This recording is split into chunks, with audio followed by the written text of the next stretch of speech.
Hi friends, జున్ను పాలతో జున్నుని ఎలా తయారు చేయాలో ఈ వీడియోలో చెప్తున్నాను. చాలా జాగ్రత్తగానండి.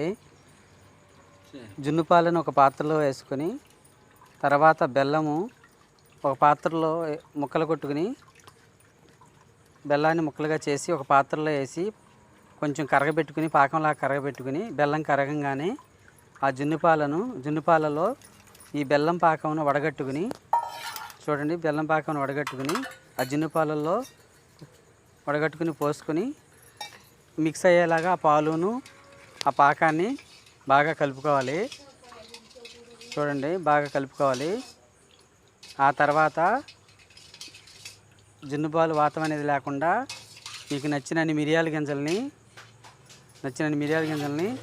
బాగా పొడి చేసుకుని చక్కగా బాగా పొడి చేసుకుని ఆ జున్ను పాలల్లో వేయాలి. వేసి జున్ను పాలల్లో వేసి ఆ పౌడర్ని మిరియాల పొడి పౌడర్ జాగా చేసి జున్ను పాలల్లో వేసి దాన్ని కూడా మిక్స్ చేసుకోవాలి. దాన్ని కూడా మిక్స్ చేసుకుని తర్వాత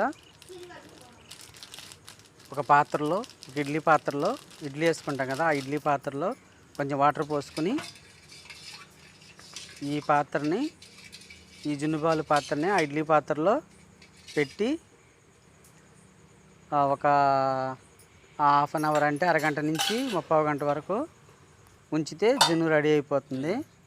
ఈ విధంగా చేయాలి. చాలామంది తెలియక జున్ను పాలను డైరెక్ట్గా పొయ్యి మీద పెట్టేస్తుంటారు. అలా కాదండి, ఇలా వండితే జున్ను చాలా టేస్ట్గా, ఇలా ఇడ్లీ పాత్రలో ఆవిరి ద్వారా ఉడికిన జున్ను చాలా టేస్ట్గా ఉంటుంది, బాగుంటుంది.